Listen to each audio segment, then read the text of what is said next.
Por isso eu creio que Deus ainda vai dar para nós um lugar maior, fechado, que aí a gente pode reunir naquele lugar, mas com distanciamento, né? Porque não sabemos até quando esse negócio vai. Deus tem misericórdia de nós.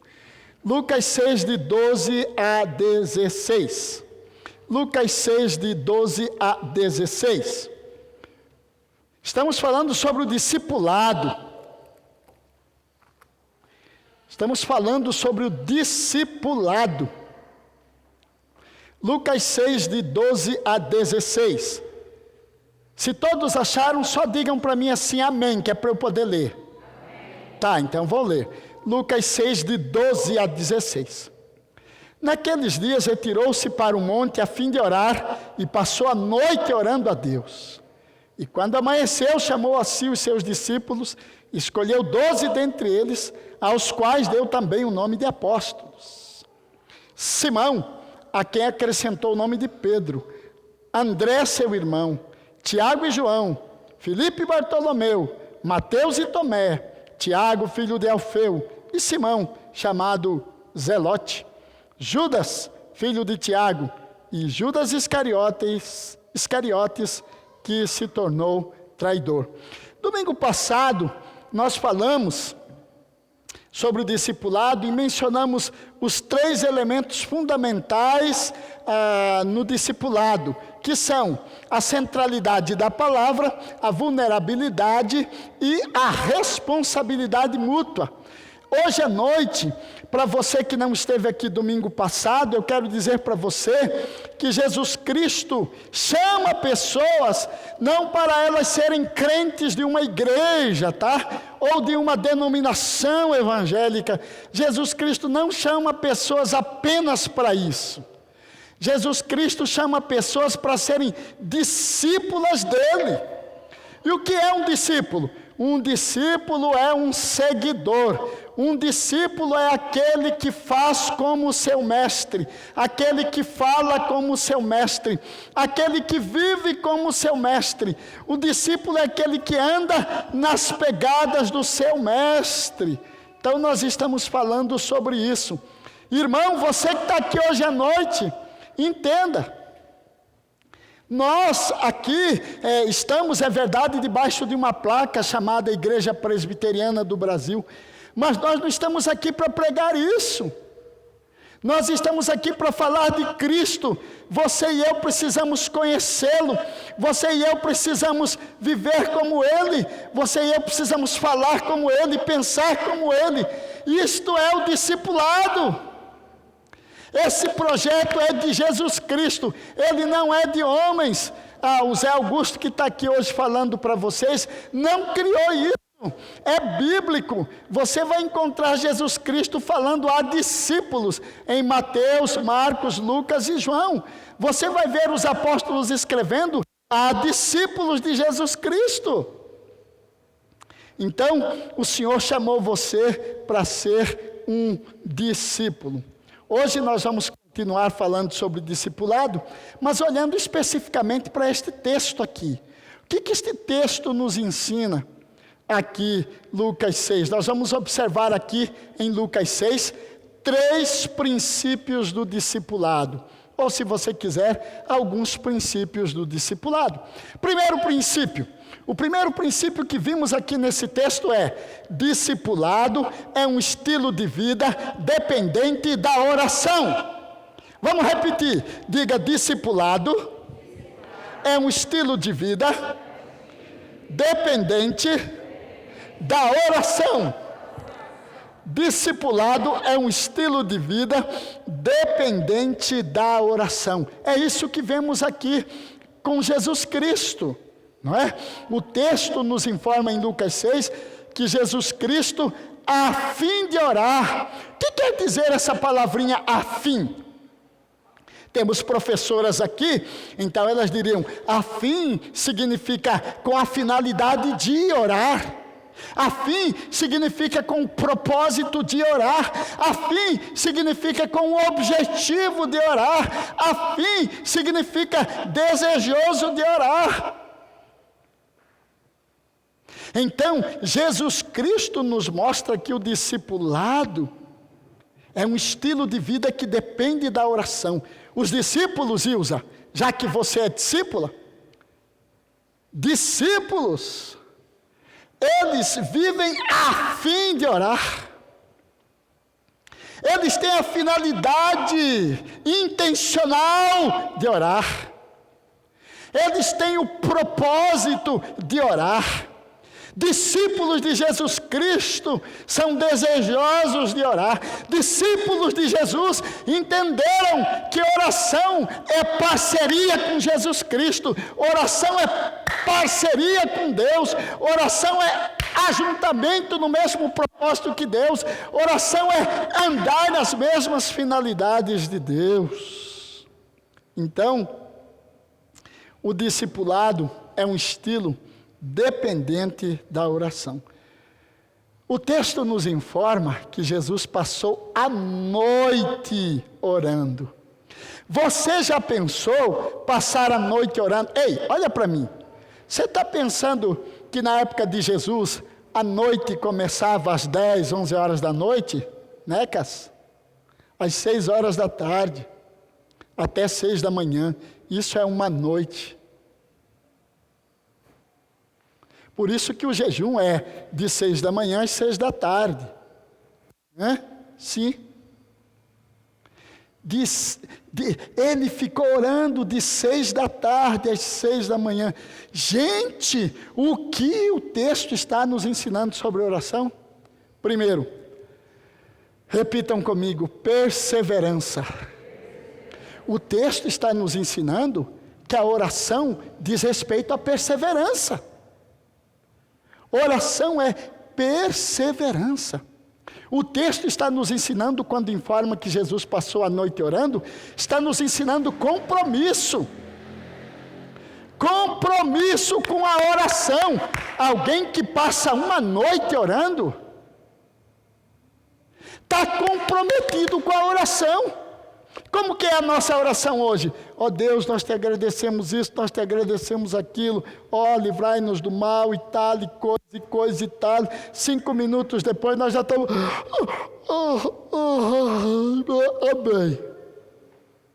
Não é verdade?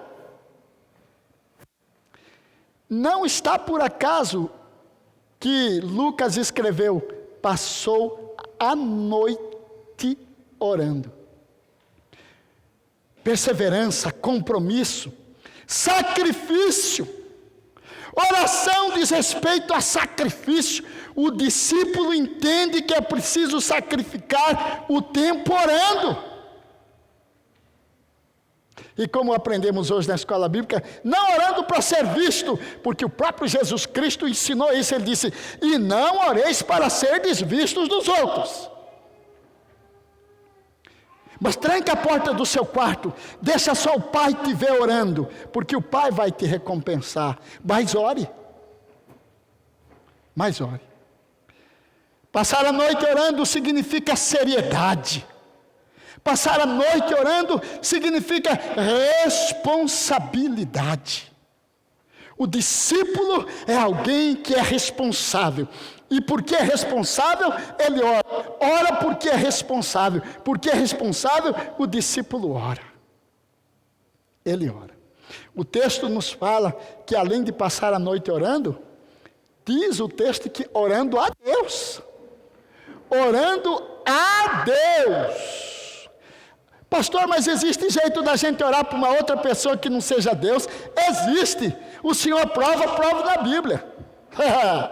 2 homens chegaram para orar, e um começou a orar, oh Deus, tu és grande, tremendo e maravilhoso, e te agradeço, porque eu não sou como esse publicano que está aí, ó, essa coisa triste, humana aí, ó. O Senhor me fez assim maravilhoso. Jesus disse que ele orava de si para si. Viu como é possível orar daqui e voltar para cá? De si para si. Mas aquele publicano, olha, aquele publicano batia no seu peito e dizia, Senhor, tu sabes, eu não tenho nem coragem de levantar meus olhos, porque eu sou tão miserável, tão pecador. Aí Jesus pergunta: qual dos dois saiu dali tendo a resposta da oração? E os discípulos responderam: o publicano. É isso aí mesmo. Porque é possível orar a Deus, mas é possível orar de mim para mim mesmo. Então, Jesus está ensinando que a oração deve ser a Deus. A dependência do autor do projeto. O projeto do discipulado, a autoria é divina. Então, se eu oro, eu estou mostrando que eu dependo do autor do projeto.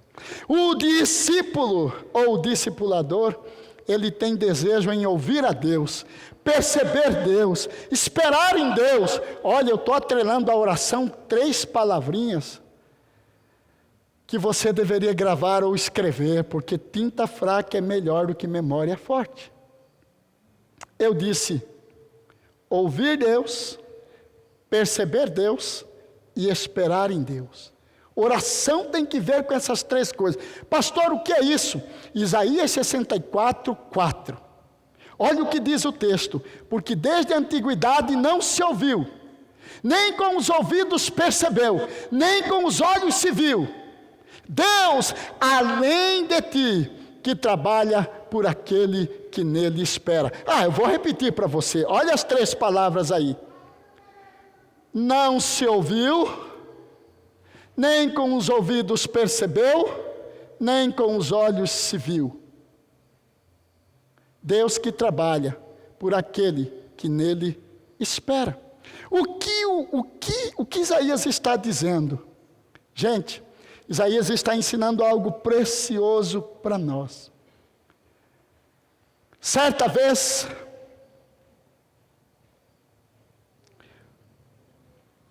um homem de Deus, e a minha mente falhou agora, um pouquinho, ou Elias ou Moisés, eu acho que é Elias, estava em uma caverna, esperando que Deus passasse, ou é o próprio Moisés, um dos dois. A minha mente agora, com as 2 experiências, me embaralhou. Um destes homens estava, e passa um vendaval muito forte, diz o texto, Deus não estava nele. Passou um redemoinho muito forte, Deus não estava nele. Mas de repente começou um cicio, aquele ventozinho que vocês queriam que ele passasse por aqui agora, que é aquele frescorzinho gostoso que passa sem fazer barulho. Ele só passa, é só o frescor. Aí diz o texto, Deus estava nele.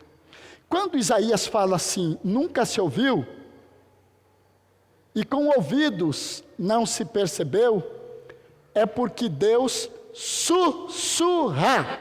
A palavrinha não percebeu aí é sussurrar. Deus sussurra. Por isso a importância da oração, por isso a importância de ficar quieto na presença de Deus, para ouvir Deus, porque Deus sussurra. Quando Deus quer demonstrar sua ira, então é com o trovão, é com o relâmpago. Mas Deus sussurra, nem com o ouvido se percebeu.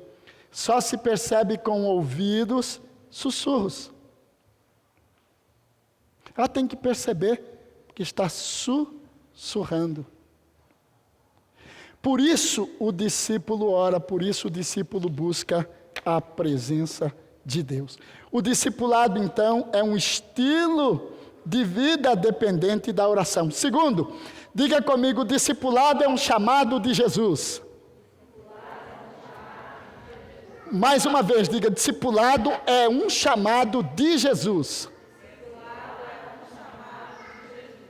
Discipulado é um chamado de Jesus. O versículo 13 mostra isso. Diz o texto que Jesus chamou para si, a si, para estar com Ele. Nós fomos transformados e tirados das trevas para a luz. Meu amigo, se você entrega a sua vida a Jesus, você está se entregando para estar com Jesus. Você não foi feito, você não foi transformado para ser de uma religião, para ser de uma denominação evangélica. Deus te transforma, Deus perdoa os seus pecados para você estar com Jesus Cristo. porque este é o maior de todos os privilégios, estar com Jesus Cristo. Você vai ouvir às vezes alguns pastores e pregadores e pessoas dizendo por aí: vem aqui para esta igreja porque aqui tem a salvação, vem aqui para esta igreja porque aqui. É mentira isso. Deus salvou você para Jesus Cristo. Deus salvou você para estar com Ele. Deus chama você para você estar com Jesus Cristo, para viver dele, para viver por Ele, para viver para Ele, para viver como Ele. Por isso que nós vemos as grandes tragédias dentro das igrejas, das denominações. Por quê? Porque as pessoas foram para as igrejas e querem ser da igreja, querem ser da denominação, e aí vale tudo. Mas Deus não nos chamou para isso. Deus nos chamou para sermos de Jesus, para sermos como Jesus. Quando eu entendo isso, aí eu sei que não vale tudo. Não vale tudo. Viver como Jesus Cristo é um chamado para você viver dele, para você depender dele, para você olhar para as Escrituras e saber que nele você tem tudo de que você precisa para viver esta vida. Viver por Ele é entender que não é você o foco. E essa lição, cada vez que esse professor fala a lição, mas parece que nós estamos pregando junto, um antes e outro depois.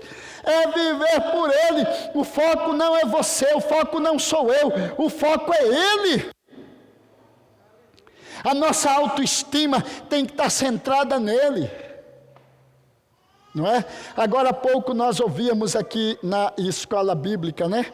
Alguma coisa mais ou menos assim: enquanto você não entender que é para Cristo, você vai ficar dependendo da aprovação dos outros, de que os outros sorriam para você, de que os outros te cumprimentem, de que os outros gostem do que você fala ou do que você deixa de falar. Enquanto você não entender que é viver para Ele, viver a vida dele, que o foco é Ele, que a glória é Ele. Por isso Jesus chama as pessoas para Ele. Por isso um pastor como eu e todos os pastores e todos os irmãos que ensinam devem sempre dizer: olha, é ali, é Cristo, é essa pessoa, é essa pessoa, é Ele, é Ele. Como o presbítero orou, se você presta atenção na oração, ele orou agora há pouco, né? Falando sobre isso na oração dele. Senhor, foi o Senhor quem nos salvou, foi o Senhor quem morreu por nós, então é tudo para o Senhor. Muito bem, em segundo lugar é um chamado de Jesus. Terceiro, repita comigo: discipulado é para pessoas comuns, como eu e você. Discipulado é para pessoas comuns como Solange. Discipulados é para pessoas comuns como Pedro. Discipulados é para pessoas comuns como Jeconietson. Discipulado é para pessoas comuns como a Janaína. Discipulado é para pessoas comuns como José, esposo da Emiliana. Discipulado é para pessoas comuns como a irmã Fátima. Discipulados é para você, é para mim. Discipulado é para pessoas comuns. Pastor, mas o texto fala isso? Fala. Olha só. Dos versículos 14 a 16, a Bíblia traz um relato de pessoas comuns. Presta atenção no que eu vou ler agora para você. O primeiro nome que aparece nessa lista, qual é o primeiro nome? Simão? Simão? Pedro, a quem Jesus chamou de Pedro, né? Simão Pedro, está aí o Pedro. Quem era Pedro? Pedro era um pescador, um homem comum, um empresário que tinha uns barcos de pesca, tinha sócios, um homem comum, um pescador. Mas também um homem dedicado, um homem obediente, um homem ousado em fé. Pedro era um homem ousado em fé. Exemplo, Jesus estava andando sobre as águas e todo mundo ficou com medo e Jesus gritou: não temais, sou eu. Aí Pedro, na mesma hora, lá no meio do mar, disse: se és tu, então manda eu ir ter contigo. Aí Jesus disse: então vem. E ele saiu do barco e pleque, pleque, pleque, ele andou sobre as águas. Era um homem ousado em fé, mas era uma fé que precisava ser trabalhada, é verdade. Você vai ver que depois ele afunda e Jesus o socorre. Mas um homem comum, um homem como você e eu, que temos nossos problemas de fé, às vezes pensamos: será que o Senhor vai fazer mesmo? Será que o Senhor vai nos tirar dessa mesmo? Nós passamos por isso como Pedro. Pedro não era um homem excepcional. Pedro era um homem como você e eu. Pedro, o segundo nome que vemos aí é André, olha. André. Quem era André? André era um buscador de Deus. André era um homem que tinha no íntimo dele. Agora eu queria que você prestasse atenção, ei. André era um homem que buscava Deus. Ele tinha uma ânsia, dentro dele havia uma busca constante em encontrar Deus. E um dia ele encontrou Jesus. Quando ele encontrou Jesus, ele correu e ele começou a levar os familiares dele, a começar por Pedro, que era irmão dele. Ele catou Simão, logo ele encontrou Simão. Simão, meu irmão, vem aqui, agarrou Simão. Eu quero te apresentar o Messias. Eu encontrei o Messias, eu encontrei Deus, eu encontrei a salvação, vem conhecê-lo. Era um homem comum como nós, mas que era interessado na salvação da família dele. Quantos de nós podemos ser como André, ou somos? André era um evangelizador, alguém que ia atrás daquele que precisava de Jesus. Tiago e João, olha aí, homens comuns. Estes dois aqui foram apelidados por Jesus Cristo, lá em Lucas 9, Jesus apelidou estes dois de Boanerges. O nome Boanerges, ou Boanerges, em grego significa filhos do trovão, né? Filhos do trovão, Boanerges. Por que Jesus Cristo olhou para eles e disse: Boanerges, vocês são Boanerges? Por quê? Porque eles tinham aquele temperamento, aquela personalidade tempestiva. Que era isso? Eles eram aquele tipo de gente que eles chegaram para pregar num lugar e o pessoal rejeitou. E o Senhor Jesus viu o pessoal rejeitando o Evangelho. E o Senhor Jesus olhou para aquilo com tristeza, mas os Boanerges não. Eles dois vieram para Jesus e falaram: o senhor quer que mandemos descer fogo do céu desse povo todo aí? Eles já queriam que descesse fogo do céu e torrasse as pessoas. Aquela personalidade tempestiva. Discípulos de Jesus, pessoas comuns, uns são mais quietinhos, outros tempestivos, uns de personalidades mais moderadas, outros mais... Pessoas comuns. Mas tinha também aqui um sujeito que eu quero falar sobre ele. Judas Iscariotes. Está aqui, o nome dele está aí no finzinho. Judas Iscariotes. Este aqui é um homem que Jesus chamou para ser discípulo dele. Mas este homem tinha o coração voltado nos bens financeiros. Aquele tipo de crente que vem, mas não se torna discípulo. Ele não permitia ser discipulado por Jesus. A grande paixão de Judas era finanças.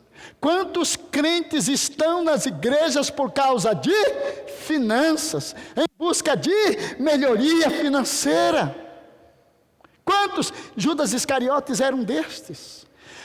A Bíblia chega a chamá-lo, lá em João 12, de ladrão. Ele era um ladrão que andava com Cristo. Pastor, está escrito em João 12, pode olhar. Pior, ele era um ladrão que roubava as ofertas que eram dadas para Jesus. As pessoas que sustentavam o ministério de Jesus davam ofertas e era colocado numa bolsa, e quem carregava a bolsa? O Judas.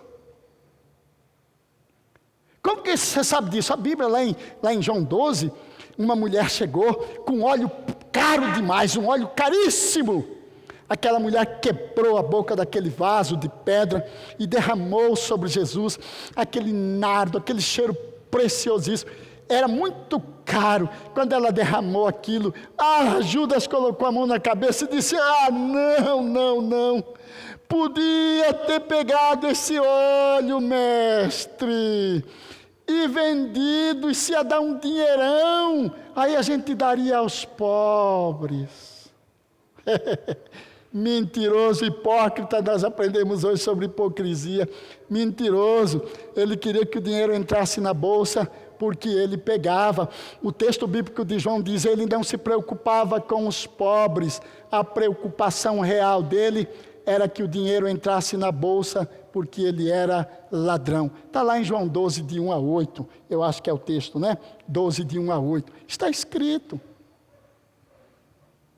Está aqui, foi chamado para ser discípulo, mas não deixou-se ser discipulado. Não quis viver a vida de Jesus Cristo. Não quis viver como Jesus. Não quis estar completamente com Jesus. Estava dividido. Queria estar com Jesus, mas queria o dinheiro, queria a riqueza, queria o bem-estar que a riqueza é principalmente de cunho errado ou de origem errada, corrupta, podia trazer. Então, irmãos, hoje à noite, nós vimos neste texto princípios do discipulado. Vimos que o discipulado é um estilo de vida dependente da oração. O discipulado é um chamado de Jesus para estar com Jesus, viver como Jesus. O discipulado é para as pessoas comuns, como eu e você. Vamos aplicar?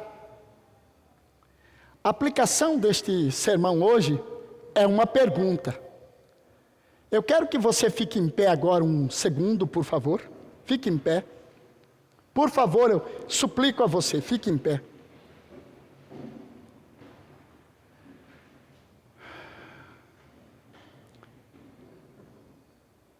A pergunta, e vai ser a aplicação do sermão, é esta: vamos orar para que a nossa igreja se torne uma igreja de discípulos e discipuladores?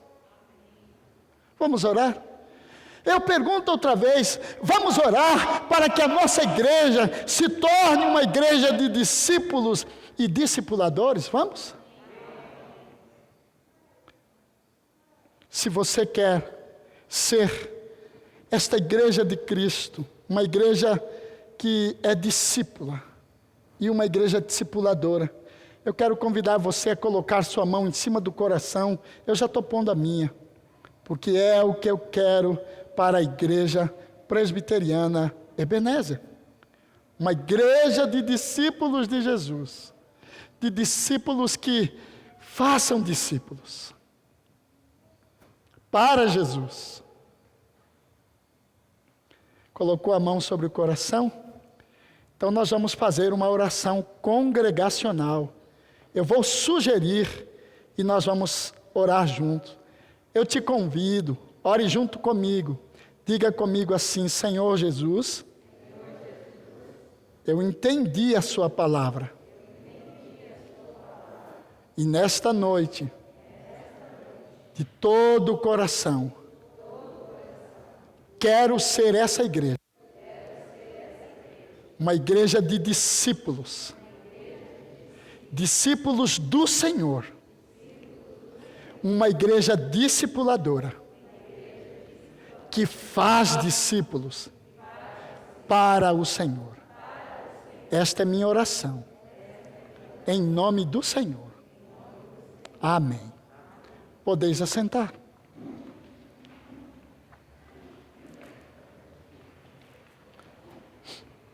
Curve a sua cabeça um pouquinho, por favor.